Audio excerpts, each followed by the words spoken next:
From the Sinclair Broadcast Group in Hoover, Alabama, this is SEC Media Days 2019. Welcome to SEC Media Days 2019, our grand finale show. I'm Jeff Speegle of ABC 3340 in Birmingham. For the next half hour, we'll put a bow on the week that was in Hoover. And to help me do that, Tatum Everett from Fox 17 in Nashville. Welcome back, Tatum. I'm happy to be back. Thank you. Scott Griffin, veteran of TV and radio here in Birmingham.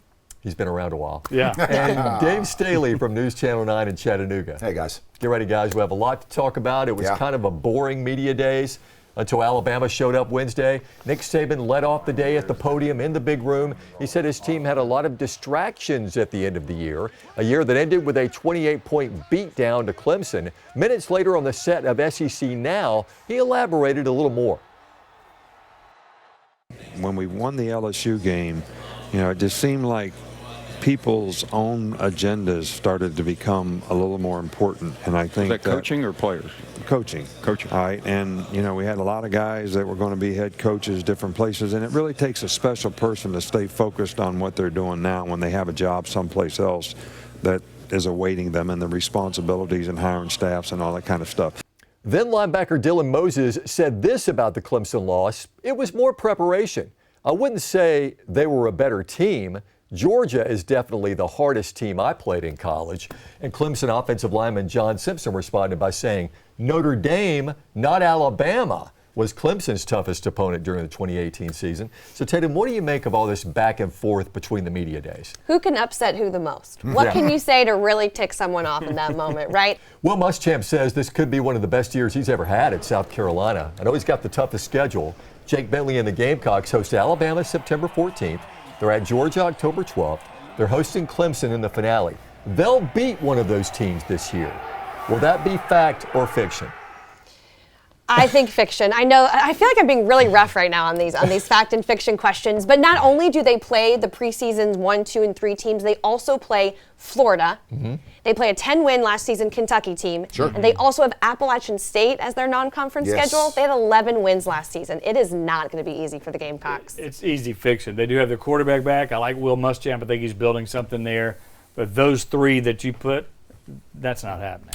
I don't think so. Will Muschamp didn't like the question if they were indeed considered little brothers in the SEC. No, he didn't. He didn't like that at all. But then again, Jake Bentley's going to have to play better. 14 INTs last year. That's not going to cut it. There was a time when playing in a New Year's Day Bowl was a big deal. Not so much these days. Not when you're used to playing in huge games. Every year since 2009, there have been an Alabama or Auburn team playing in a playoff game or a national title game. This year, a tied team with 2 losses and without Tua is playing in the Citrus Bowl against Michigan. Auburn, the Iron Bowl champs, looks for a 10th win against Minnesota in the Outback Bowl. Not the bowl game either team wanted, but one thing hasn't changed. Winning on January 1st is a great way to ring in the new year. It's time for the Auburn-Alabama Bowl Game Preview with Patrick Brickman in Tampa, Jamie Hale in Orlando, and your host in the ABC 3340 studios in Birmingham, Jeff Speegle. Happy New Year's Eve, everybody. Happy Bowl Game Eve. Tomorrow at noon on ABC 3340, Alabama and Michigan go at it in the Citrus Bowl. At the same time, Auburn and Minnesota have it out in the Outback Bowl. That's on ESPN. Bowl games are all about motivation, and Alabama coach Nick Saban is hoping his guys' minds are in the right place. Have they shaken off that Iron Bowl loss? Well, for that matter, has Michigan shaken off that loss to its arch rival, the Ohio State Buckeyes? This is the 5th meeting between these two blue bloods. Series tied at 2. Michigan, the all-time leader in wins with 962, including 11 national championships. After Ohio State and Yale comes Alabama with 915 wins. The Tide claims 17 national titles. When it comes to coaching matchups, the Citrus Bowl might have the best one of bowl season. Jamie Hale joins us from Orlando. And Jamie, I think Nick Saban versus Jim Harbaugh is a matchup both fan bases have wanted to see ever since Harbaugh got the Michigan job. Yeah, it's a coaching matchup fans have been waiting for a while. Nick Saban versus Jim Harbaugh. And all eyes were glued on them as they entered the press conference this morning. After Auburn's last on-campus practice, it's tradition that the seniors get carried off the field. 4 years of sweat and, yes, in many cases, blood poured out on that practice field. They do deserve a ride off into the sunset of their college football career. Marlon Davidson and Derek Brown could have gone pro after their junior year. They didn't, and they both had huge senior seasons. Patrick Brickman rejoins us from Tampa. And Patrick, it's really hard to imagine those guys not going out together. Oh, it really is, Jeff. You know, they met as high school juniors, and they've done really everything together ever since. Chris and Pam, thank you very much. It is a big day in Pelham. It's always a big day when Dabo Swinney is back in town. Dabo's #1 ranked Clemson Tigers got a season opening win over Georgia Tech last night. And tonight, Dabo, you get your number 81 jersey retired. This is a big deal in Pelham. How big of a deal is it for you?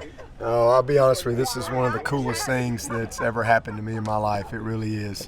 For me, you know, everything started for me right here in Pelham, Alabama. Dabo's jersey will be retired at halftime of that football game. Live from Pelham, Jeff Speegle, ABC 3340 Sports. Did we say go Panthers? I can't remember. Go Panthers. Hello again, everybody, from chilly and rainy San Jose, California. You know, it's no surprise that Alabama and Clemson are playing for the College Football National Championship again for the third time in 4 years. They've been the top two teams since day one of the football season.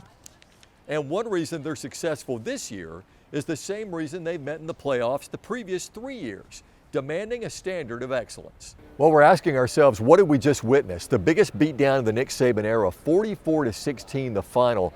Patrick, Alabama had a 16-14 lead early in the second quarter, and then what happened? Well, to put it frankly, and this is something we haven't really said in the Nick Saban era, total domination from Clemson. That 16-14 lead, the only one Alabama would have all day. From there, Clemson went on that 30-point run. Clemson becomes the first 15-0 team in the playoff era, first 15-0 team since Penn in 1897. And now Alabama makes it 0-5 for #1 seeds, and #1 seed has never won the college football playoff. Yeah, it was something to witness, in Clemson, the #1 team in the nation for the second time in 3 years. From Santa Clara, California, along with Patrick Brickman, I'm Jeff Speegle, ABC 3340 Sports. Leading your team to a comeback win after trailing 21-6 in the second half is something great to put on your resume.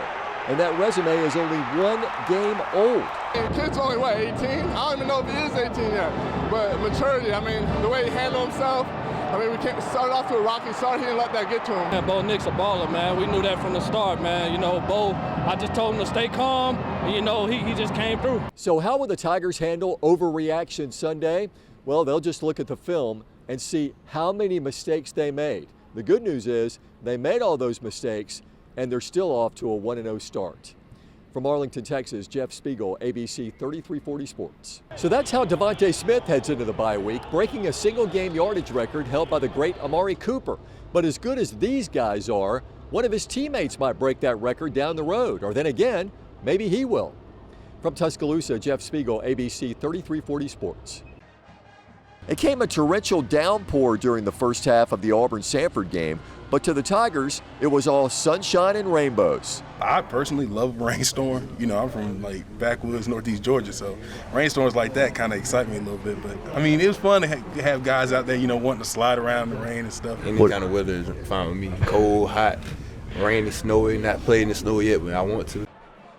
For the first time since September of 2015, an opponent celebrated at Bryant-Denny Stadium, and man, did LSU celebrate. This is our house from now on. Yes, sir. Tigers on 3. 1, 2, 3. Tigers! It was a big game, a huge game with a lot on the line.